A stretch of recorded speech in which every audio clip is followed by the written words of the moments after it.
I think one of the things that I always believe is that this word entrepreneur is slightly over-dramatized and overstated.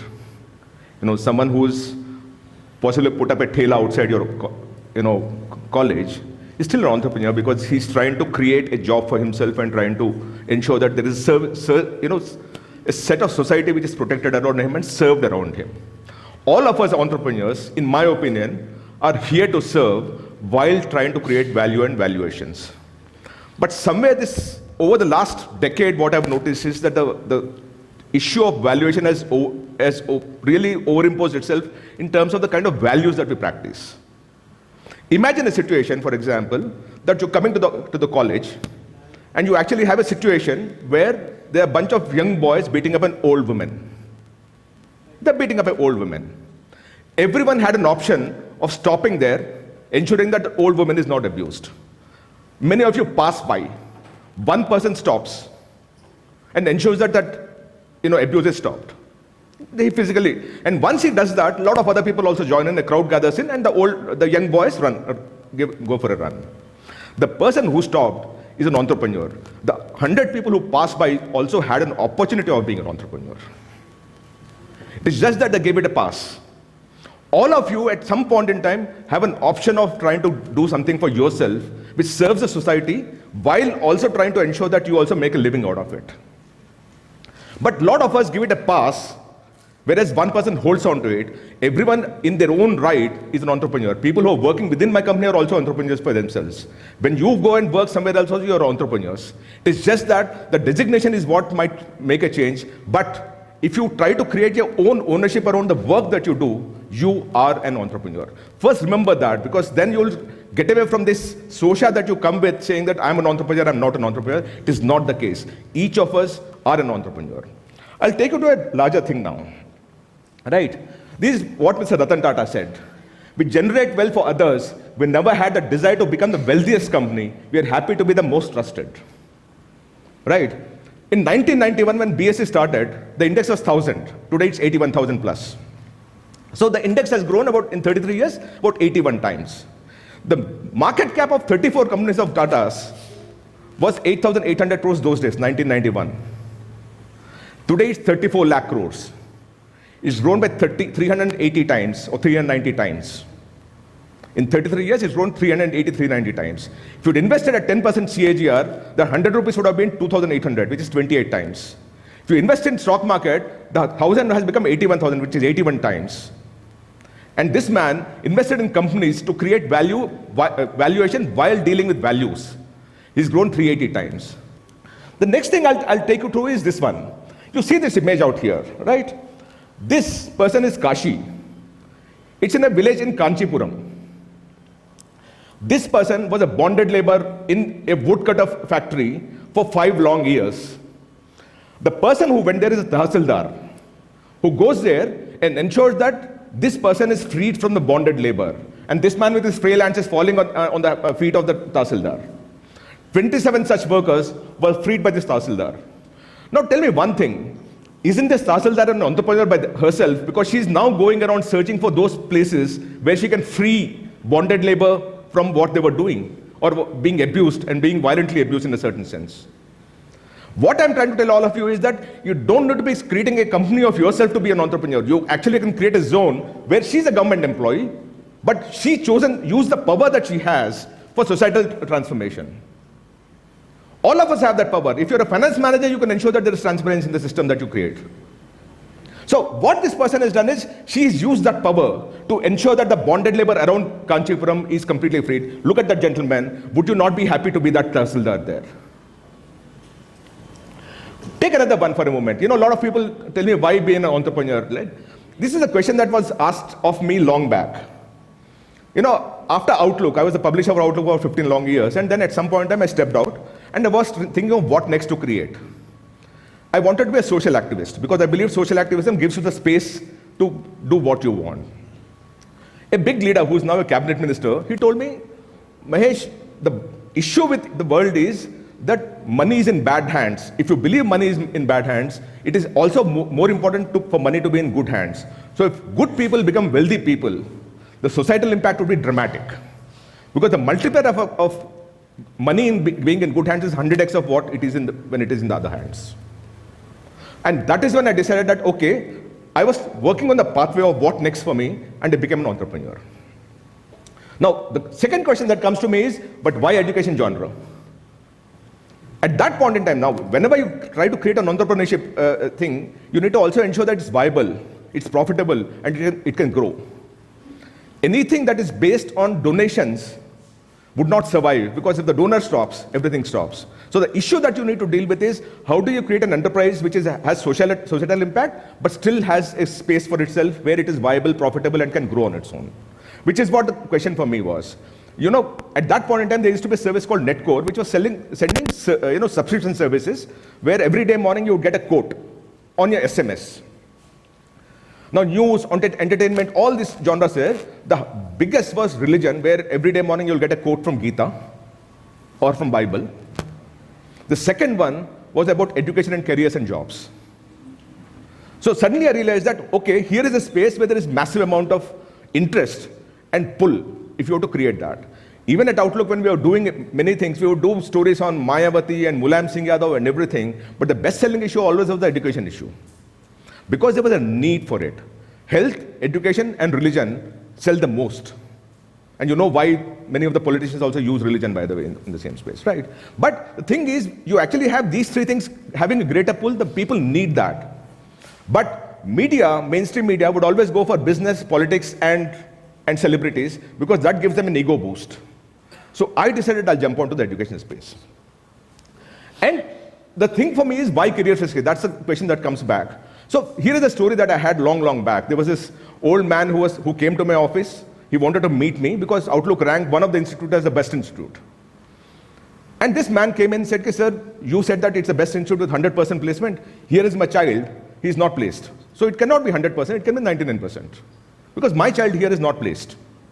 For me, that's a revelation that what I say impacts, because this child believed in my promise, or what I said, actually joined this institution, and after spending 10 lakh rupees and mortgaging this place and everything, he's not placed. So to that extent, I'm guilty. That's when I decided that I will ensure that I'll create the most transparent ecosystem of education, where every institution is answerable to every student. We file 20,000 right to information reports every year. No one dares to reject a report that we ask for, because they know that we'll go to the Commissioner of Appeals and we'll go to the court also to get that information if it is mandatory to be disclosed.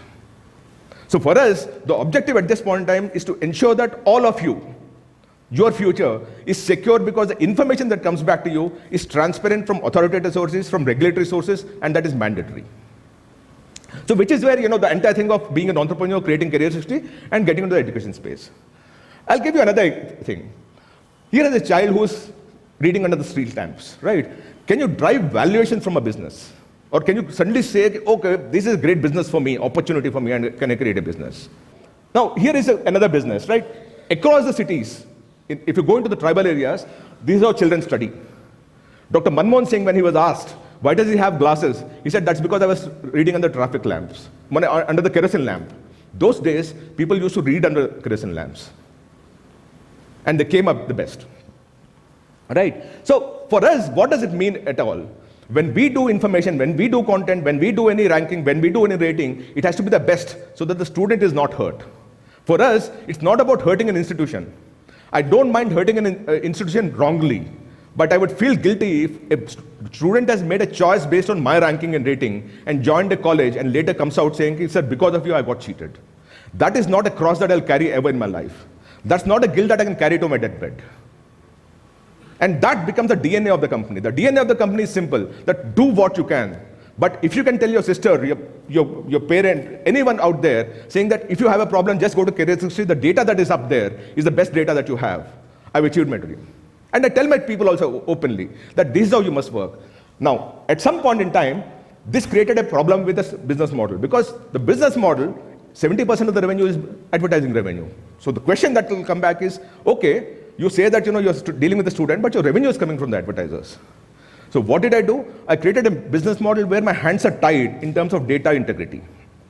I created student paying products. Now students pay. Once the student paying product comes in, people who are creating content and data were made to, they got to know that student is paying, so we cannot lie to them. The other thing that we did was, we partnered with Google, where all the content that we do also goes to Google on the knowledge panel. If any one of you go through the knowledge panel of Google, you'll see the source being Career 360. Now there, I actually imposed on myself a massive amount of liability for wrong information. I did ask them to do that, because I wanted to ensure that my hands are so tight that whatever the pressure is, whatever the desperation is, I would not lie on the data part. A lot of people, there were people who were bullying me, saying that you change the placement data out here because it was in the knowledge panel of Google and it was hurting them. I would not change that, because I'll show the liability clause of Google, which says that if I were to lie knowingly, it's $5 million penalty on me. So I ensured that I tied myself, and that business model works. The good people around us, right? Now, this, for example, if you see these cycles, there are 40,000 cycles in this park. This quota. Now, is it great value, or is it a great valuation? Is an open question mark. You ask anyone, there'll be different kinds of answers for this, by the way. And there is no clear answer, there is no straight answer. But there is one answer I know, that every coaching company sells hope. Even if you're getting 60% marks in your mock test, the faculty will say, no, bete, continue doing this, you will get 98% and you'll get into IITs. That's a wrong promise. You should know at some point in time that I draw the line here because I cannot compete to be in the top 1%, 2% of the country. And start talking of the alternate path. But coaching institutions lose if they were to tell them the truth. So what do? They continue to have this 40,000 cycles out here, whereas ideally, after the first mocks or the second mock test, you should know that, bete, now start following another path. You prepare for mathematics, physics, chemistry and all, but IIT, it's very difficult for you to get in. Because when you sell hope, you get this. You get great valuations, but the values are lost. When a student comes to us, we say, okay, what is the percentile? We say anything below 90 percentile, better have your plan B ready while you keep pursuing the plan A. Create a plan B for yourself. And that is very important, and which is what we should be dealing with. We should be ensuring that a student doesn't blame us for what we've done, which is actually leading them to a wrong path because we had a commercial interest in the whole thing. And by the way, all this creates value also, and I keep saying this again and again. So for us, it's always data, facts, and information. As I said, we file about 20,000 right to information reports. We go to Commissioner appeals about 100 times. We go to court about 10 times a year. Because the data is not there, and we believe that the student deserves to know the data before they make a choice. And a lot of people hide the data also, it's a fact. Right? Now, because of all these things, you actually deal kind of thing. Like recently, this is an old story of IIPM, how we dealt with it. Recently, yesterday there was a court case in the Supreme Court where we're taking on Vivek Bindra because he first of all promised a 10-day MBA. Now tomorrow, a Zomato guy will come and say 10-minute MBA. There is no stopping that, right? Once you cross that, kill those lines, where do you go? Right? It can be, and tomorrow the other one, Zepto will come and say 2-minute MBA. There is no end to this pathway.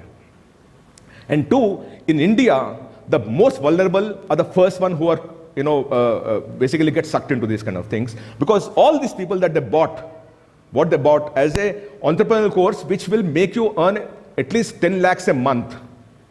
And who are the people selling it? 30,000 rupees earning telecallers. But people still buy that. Because people who are, who failed in the system, who got a degree but they are sitting at home, and every day, in the family you say, what are you doing next? You must do something and all. And suddenly something comes to you which says, okay, listen, if you do this course, you're going to earn so much money a month. You fall for it. You try to run away from the system, you suspend your logical thinking and you get on with that. So for me, it's not about bringing out these people. It's not one person. When I bring down this person, many people come down with that. When I brought down that person, many institutions came down with that. About 1,000 distance learning programs shut down when I brought down IIPM. The same thing will happen here where AICT, UGC, everyone is fighting along with me, and I'm in the Supreme Court for that. But for that, I need to be wealthy. I need to have money in my side because I need to find a lawyer who I can fund, and that's important. And then we keep creating debates. For example, when I say how fair are entrance examinations, you should know that of the 566 cities that NEET examination was held, 231 had coaching institutions in their cities. And we did a proper research based on the centers where they were placed. 335 of them did not have. The 335 cities or towns or centers where you do not have a coaching institution, the pass rate is 11%. And the 235 cities backed 89% of the NEET seats. Now, if I'm sitting in a tribal area, if I'm sitting in a village, is it my fault that I can't get into a good medical college? Access to education is a big challenge in India. The only way you do that is you go down to quota, but that has to be affordability. And by the way, women are not mobile enough, remember that. So in that also, now, you actually have more women taking the NEET examination, but more boys getting into MBBS colleges because that's more, parents do spend money on boys than girls. It's a proper problem in the country. Now I'll talk of this particular thing. This is the last slide for me, right? Look at this slide.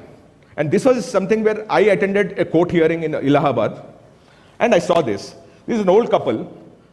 If you look at that picture, you know that this person has gone from Tariq pe Tariq, Tariq pe Tariq, that the file became bigger and bigger, and he had to carry it in a wooden cart. So here is an old couple in the court premises, in a wooden cart, which is dragging their files along, and I don't know how long they'll drag that. This is a system that an entrepreneur can actually solve by ensuring that the legal system is slightly faster. So today you have electronic things, you actually have digital courts and everything. All those things are getting solved, hopefully, by someone who takes it up, not as a commercial venture, but as an NGO, whatever it is, but as an entrepreneur, to ensure that these kind of problems are solved. And that's a possibility, because if you want to walk fast, you can walk alone. But if you want to walk far, you actually have to walk together. And this is important for me, that every entrepreneur must solve these kind of problems. What I talked of slavery, what I talked of lack of lighting, lack of access to education, and lack of proper judicial speed that you need to have. All these things entrepreneurs can solve.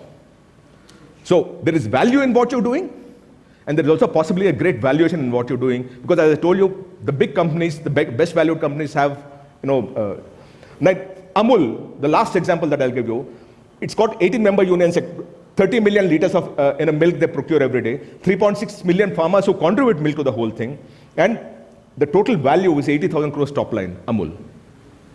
It's created out of values. It was created out of community, and that is what you must remember. And this is what I would always want to have on my tombstone when I die, which is that to know even one life has breathed easier because you have lived. This is to have succeeded. For me, as an entrepreneur, for me to succeed, I need to ensure that some person has breathed easier because I existed. Thank you so much.